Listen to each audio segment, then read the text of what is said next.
Okay, so I'm here today to talk about our State of the Dev Nation report. That's online on our blog, but basically it comes back to OfferZen's main mission, right? So OfferZen's mission is to connect every developer with opportunities to build an awesome future. And today we're looking at what those opportunities look like and what they look like over the next year to come. All right, so we are South Africa's largest dev job marketplace, and this is our 4th annual data report based on all developers in South Africa, everyone responding to a survey that we have. And with any data, it's important to look at the context that it originated from. So in the past year, we've heard about return to office, tech layoffs, inflation, AI, and the risks it poses to jobs, and the general cooling of the tech market. So if you're an employer, my hope is that you get some insights here today to help retain and attract new talent. And if you're a developer, well, I hope that this gives you some guidance in making better decisions as you look for a job in the time ahead.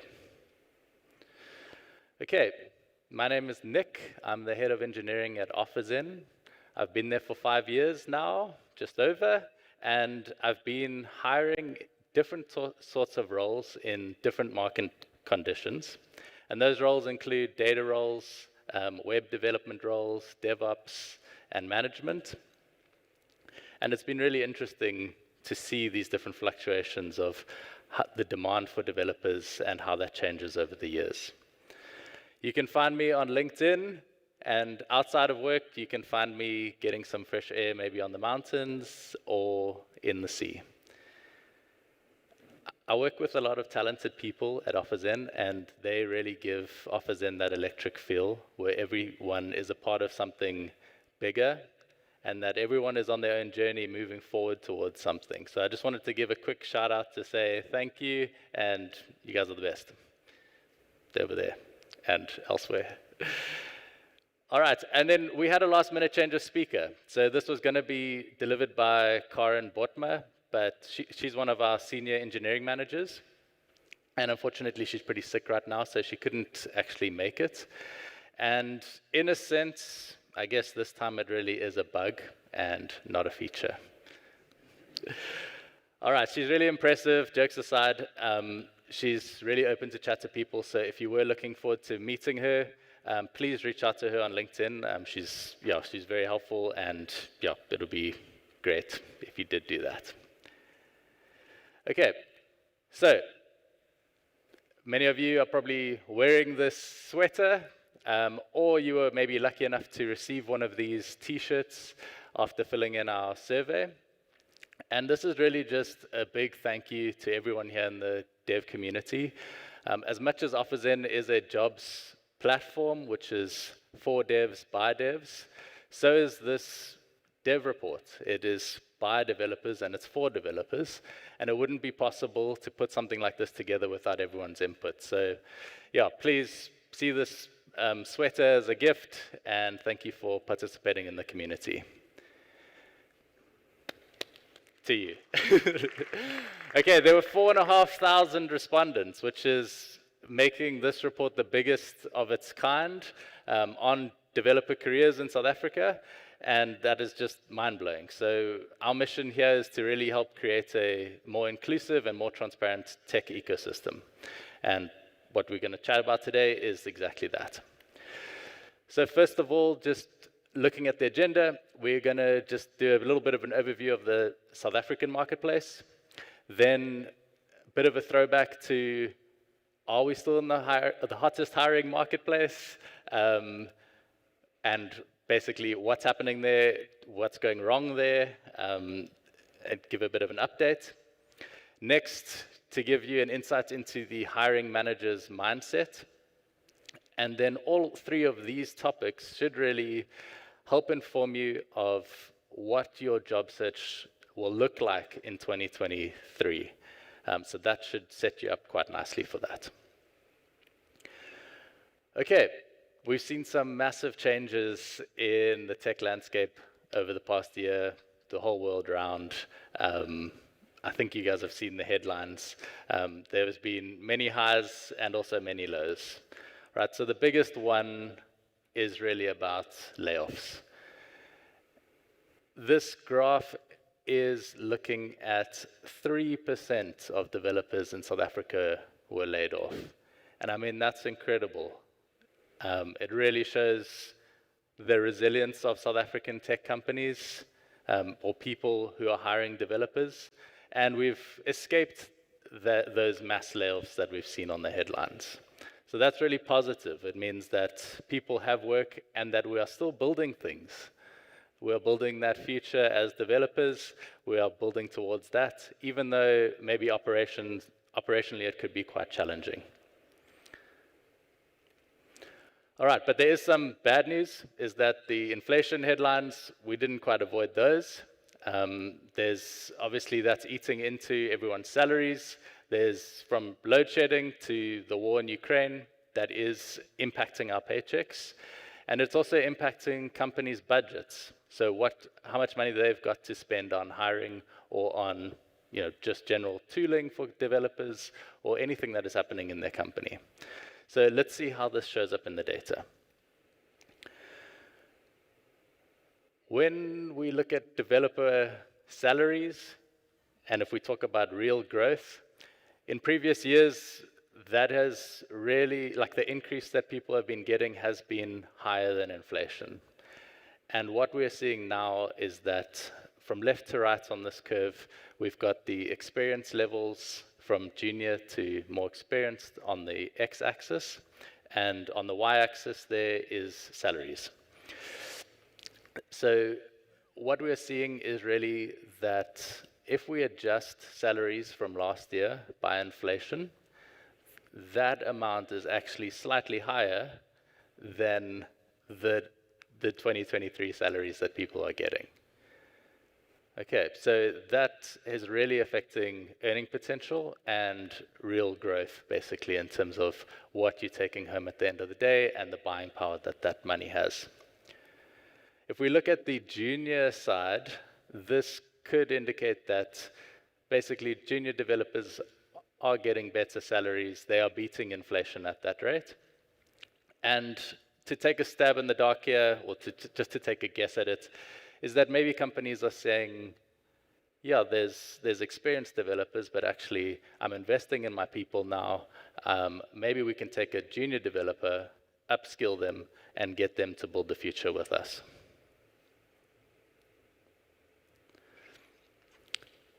Okay, return to office and what is happening with remote work. So remote work is here to stay. In 2019, just to take it back pre-pandemic, more than 50% of developers who filled in our survey said that they wanted to work remotely. And today, there are more than 90% of people who spend at least some part of their day at home working from there. All right, so let's look at the numbers here. 44% of developers work fully remotely, but they do have an office that they can go into. So there are facilities there, there's Wi-Fi, there's air conditioning, all those nice things. There's people as well. All those nice things that you don't always get at home. 12% do not have that office. They're working remotely and they're in cyberspace there. 36% spend at least, this means 2 or 3 times a week they're going into the office, but they do have some of those work from home luxuries. And then only 8% are fully back at the office full time there. So if this is helping you, yeah, you can think about this just contextually in terms of, as an employer, what are you mandating? What is fair? What are other developers getting in the market? And if you are a developer, yeah, maybe just compare this to your own situation.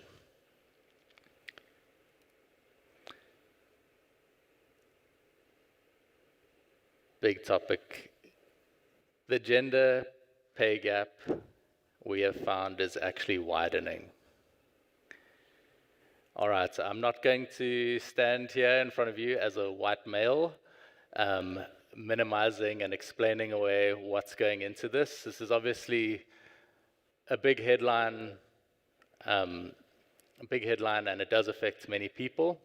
But I can offer some insights just to general dynamics that go into this. Our marketplace insights team has asked me just to cover some of the aspects, and this has been covered in the literature quite a bit as well.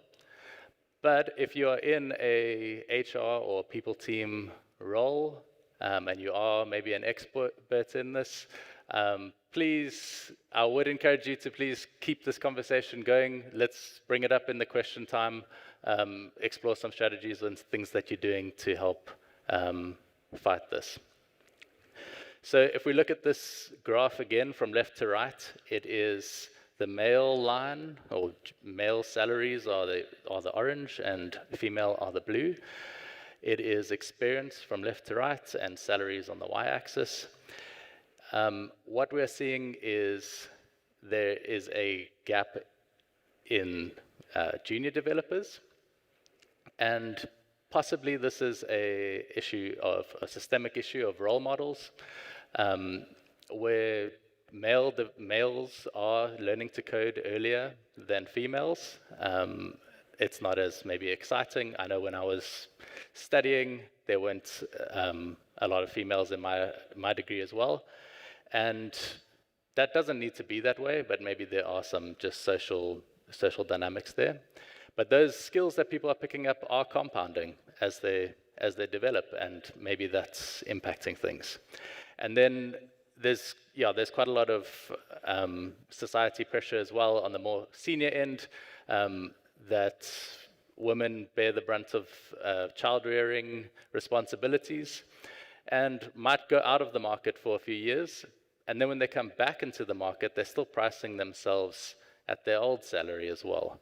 So sometimes there is these types of dynamics, but yeah, it is a very nuanced topic, and you need to explore in your own companies what is happening there and what you can do with the means that you have to lessen this gap. So there definitely are some reasons. Not everyone is out to get everyone, but there's also, there's definitely, I'm not saying there's no discrimination or implicit bias that is really hurting us. Okay, just to recap, there is high inflation impacting earning potential. There is remote work that's here to stay, and the gender pay gap is rising, widening. Let's take a look at, are we out of the hottest hiring market?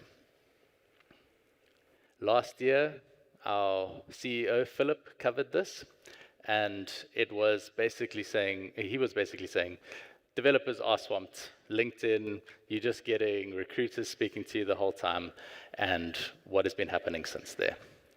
So how did we get into that? Well, we had a pandemic-fueled boom in tech hiring. So we all went online after the pandemic. We had those cringe-worthy end-of-year functions that were on Zoom, and you were doing stuff remotely, but we were together, and that was the point. And what that meant is basically there was a lot of interest in tech. A lot of things had to be built in tech so that it could support that remote environment. And coupled with that, there was low interest rates. So a lot of people had a lot of money, they could have access to that money, and that was getting pumped into tech.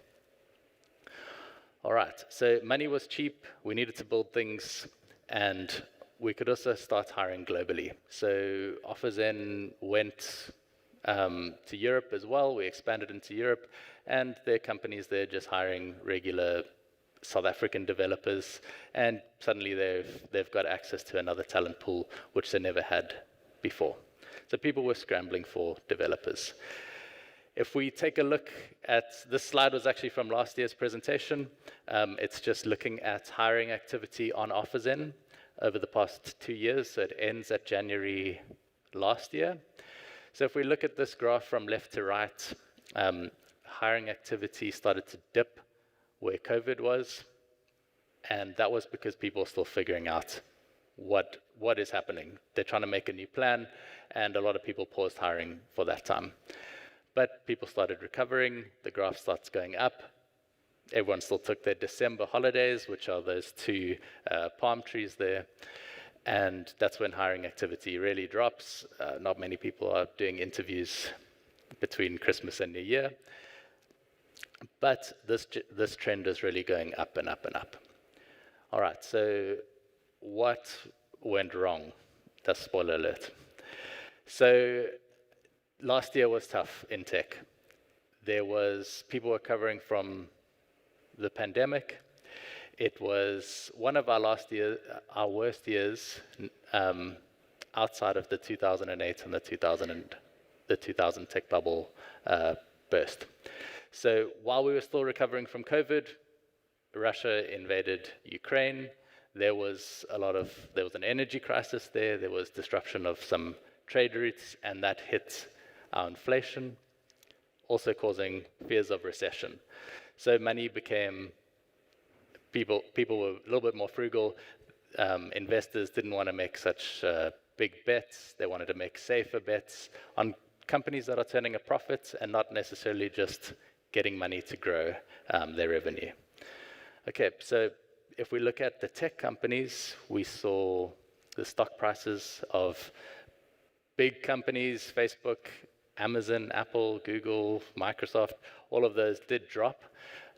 Even companies that boomed at the time, Zoom is currently at the same share price as it was before the pandemic, after spending all that money and using all that money to build their company. Okay, so all these companies also had to face layoffs. And capital really became a lot harder to find. So money is more expensive. Okay, so that really did de-escalate quite quickly. We had a nice boom, and generally it has cooled, and it is continuing to cool. Okay, but there are some winners. So cloud infrastructure, there's whole industries that are doing well in this landscape now. Cloud infrastructure, cybersecurity, and digital payments, those are good industries to be in. They are performing well. Okay, just to summarize, the new normal is that we are returning to the type of hiring activity that we saw before the pandemic. But that wasn't bad. We still had a huge demand for developers at that time. So there's still a lot of demand. There's still plenty of opportunity out there. There are big industries doing really well. So don't see it as all doom and gloom. There are headlines, and those do cause fears, but there are plenty of opportunities. All right, so one of the findings from the report is that 30% of South Africans developers are looking for a job this year. And this is inspiring still, because it means that there are a lot of developers looking to invest their energy into South African companies. There are people who are optimistic. If no one was looking for a job, that would be not an optimistic sign of the tech landscape. Okay, this is a busy graph, but I'm going to summarize it for you. In 2022, we saw the same type of interest. So again, 30% of people were looking for jobs, and that was when things were going really well. Okay, so yeah, what does it mean to go into this market now? There is less hiring activity, and the same amount of people are still looking for jobs, keen to get a new job, and companies are also holding a bit back because they have tighter budgets. So that means if you're looking for a job, you're going to be up against a little bit more stiff competition. And we can go into how do you navigate that landscape now. Okay, so the hiring manager. When this boom was happening,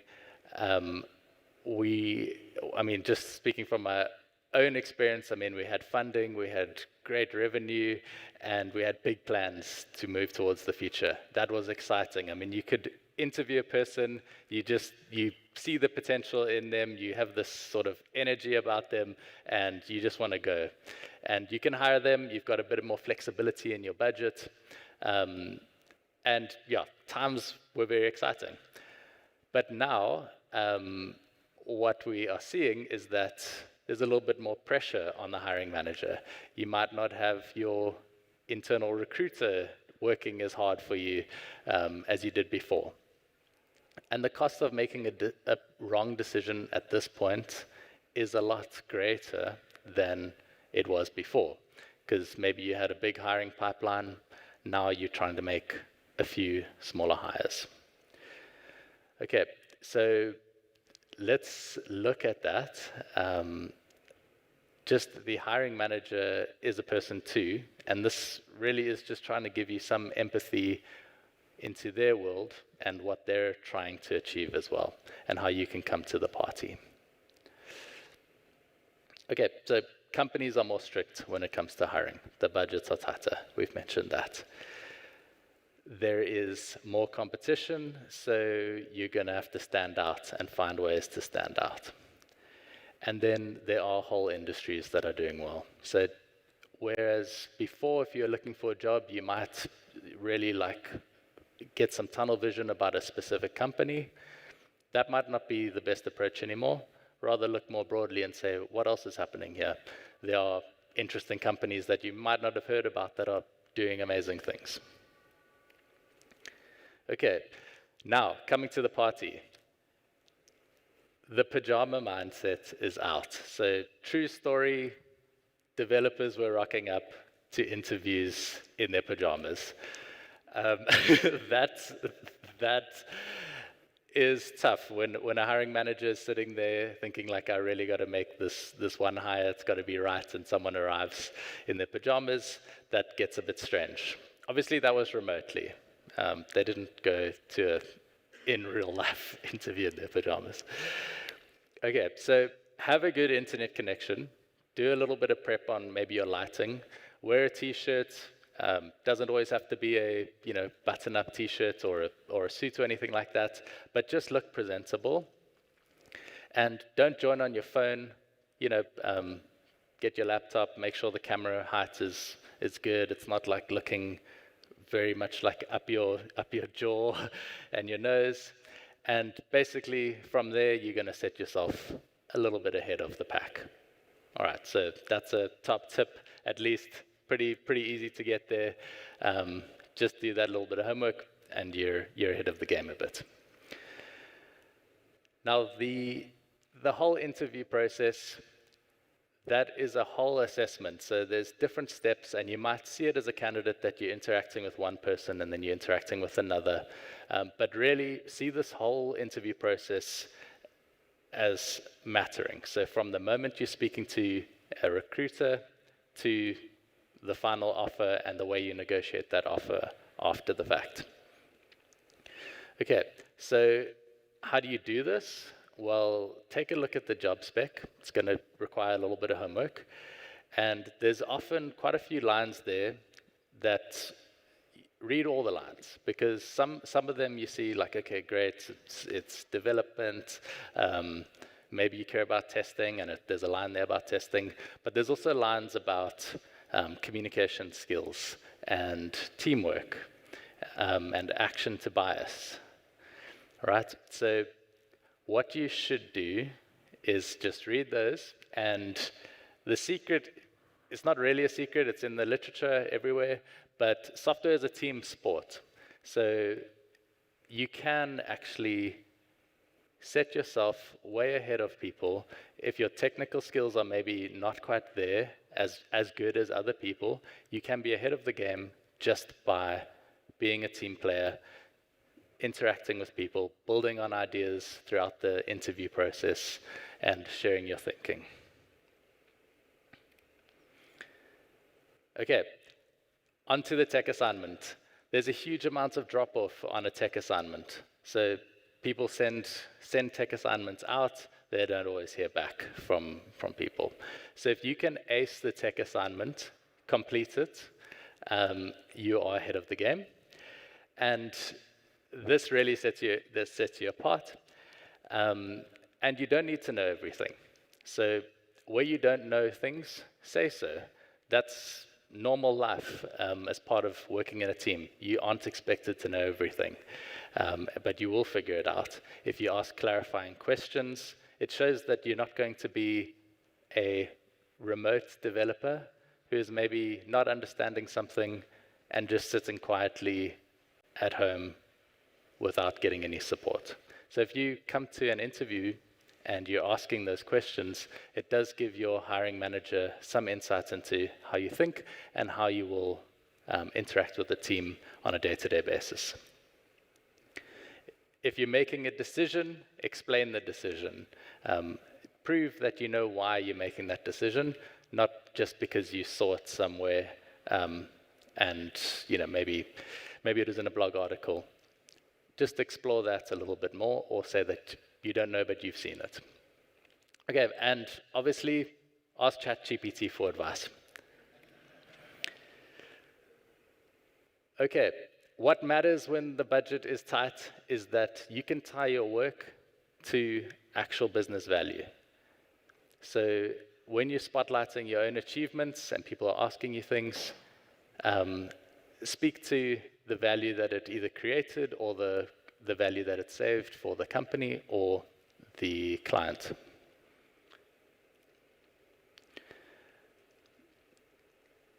Tough times, there can be some salary sticking points, right? So I would say identify what are deal breakers and what are nice to haves.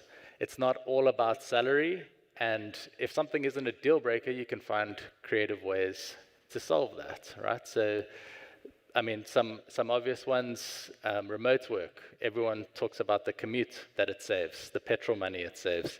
That's probably a couple $1,000 basically added to your salary just by working remotely. There's training budgets.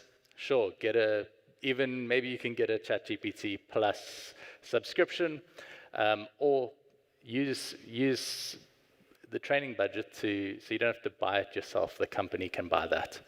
Also, relocation, benefits.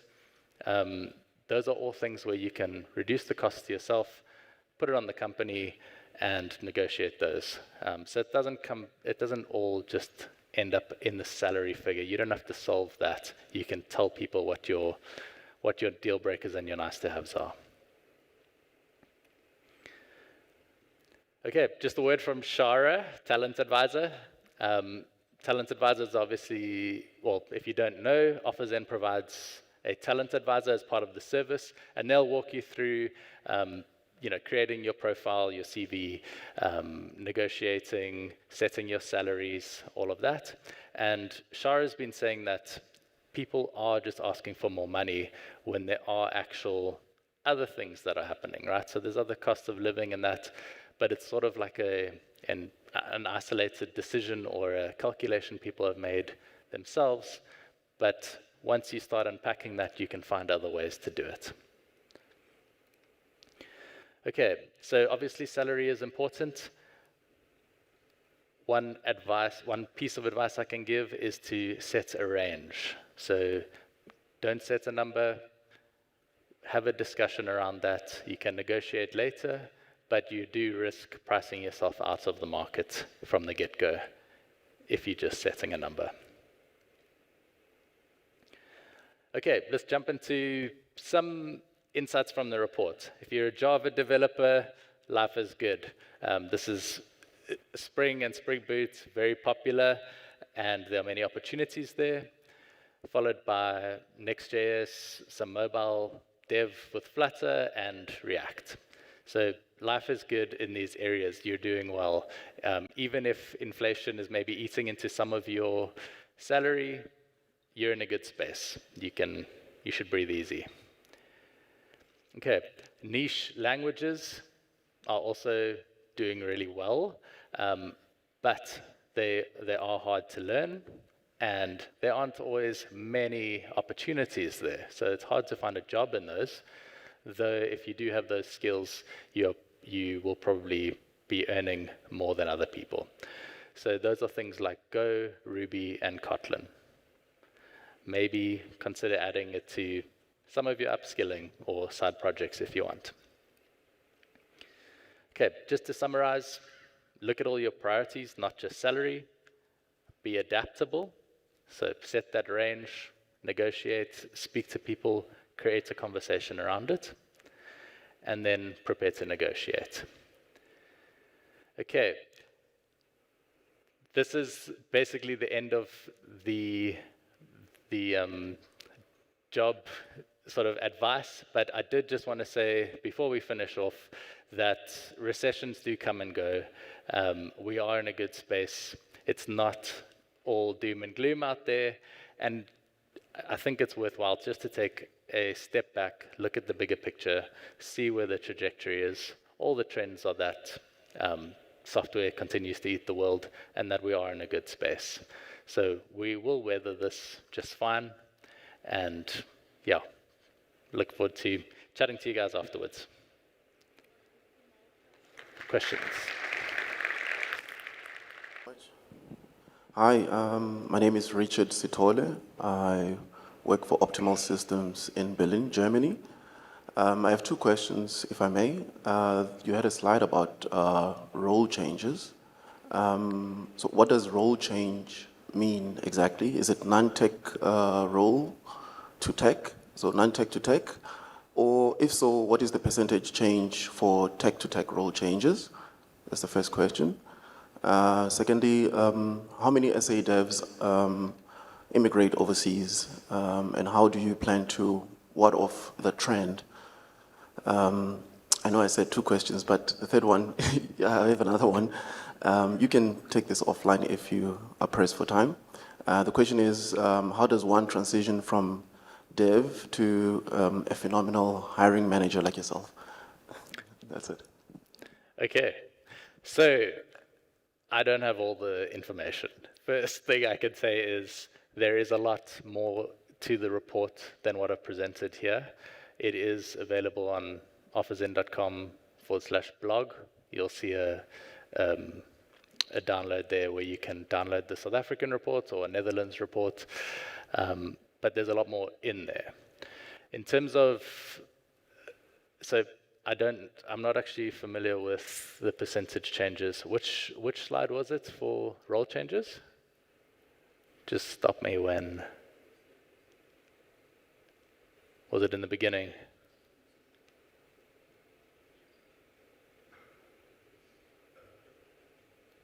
This one. Watch this one. Okay, this is looking to change jobs. So it was actually saying that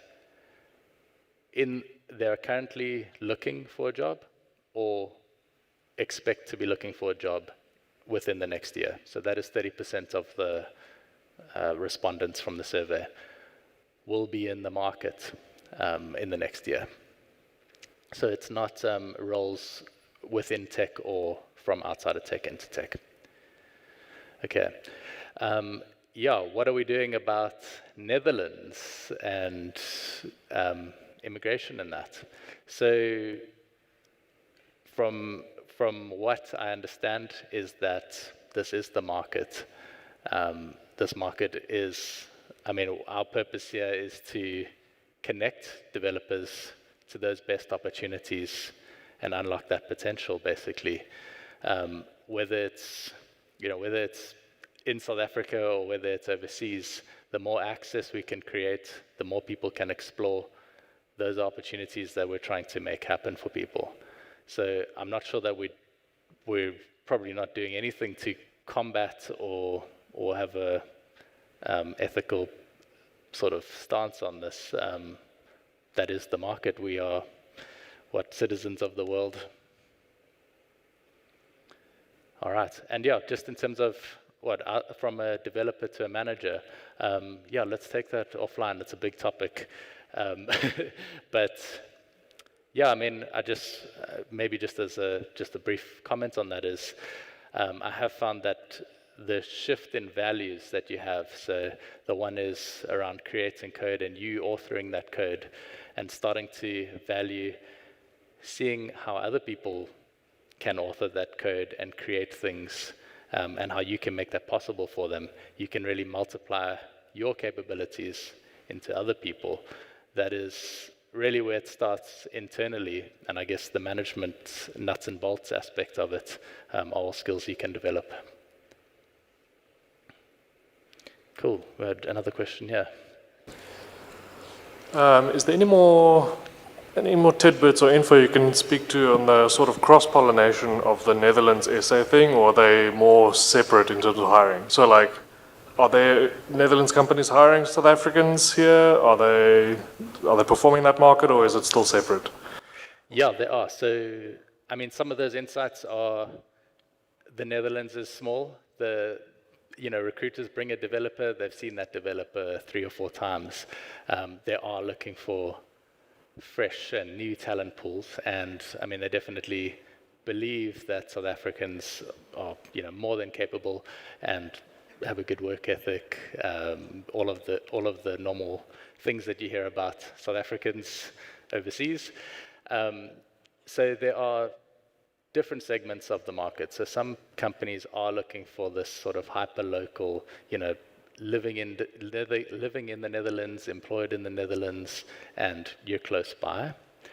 Some companies have the luxury of looking more abroad, hiring people remotely, and they employ you through like an entity that pays you in another country. So in that way, they get around some of the visa aspects and some of the tax issues and that.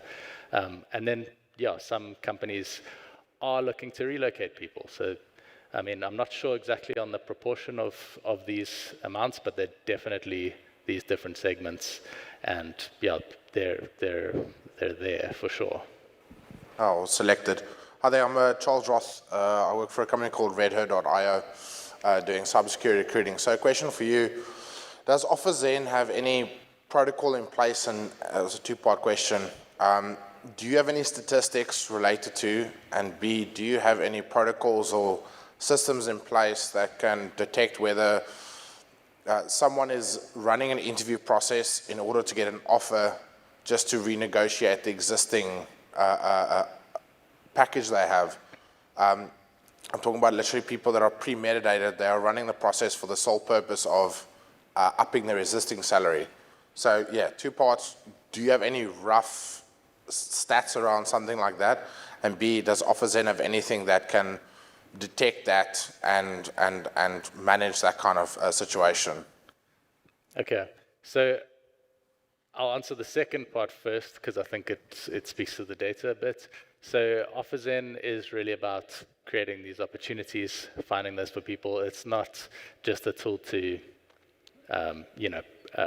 get a raise. There's other ways to do that, I guess.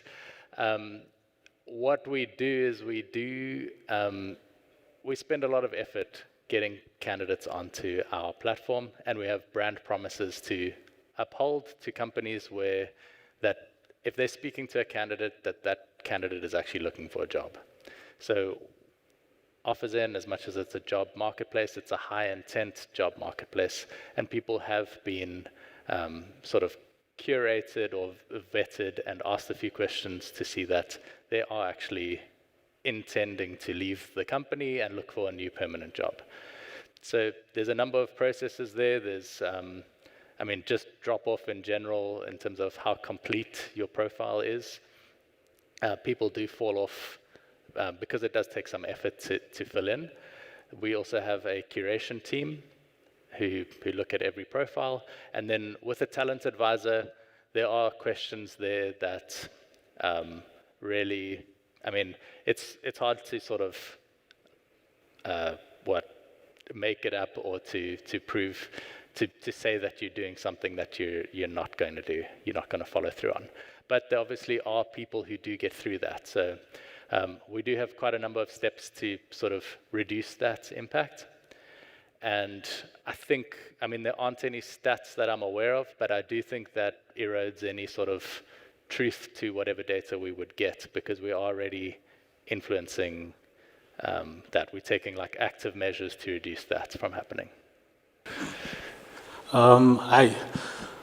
So in one of the earlier slides, you showed that about 3% of South African devs were retrenched. And then internationally as well, we know big tech companies like your Twitter and Facebook have also been retrenching quite a lot.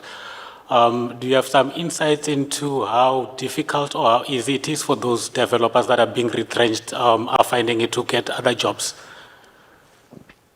Thank you. Sure. Look, I don't have any hard figures on that. I know, retrenchments also came through at COVID times as well. One of the viewpoints that we have is that, no one's here trying to profit off of others' misfortune. So we have, from time to time, just connected people with our own networks and that to try ease that. The ecosystem is quite small. But yeah, just in terms of overseas, there are different labor laws there as well. So South African labor laws are quite different to what we're seeing in America, where they can just, it's at will. You can leave the next day, basically. So there are quite a few differences just in terms of what is actually possible and the sort of nature of employment there. But yeah, I know there are people, they come onto OfferZen if they have received a retrenchment package and they are getting success in that. So they might be just changing companies. Cool. Time's up. If there are any other questions, please find me here or probably at the OfferZen stand. Thank you.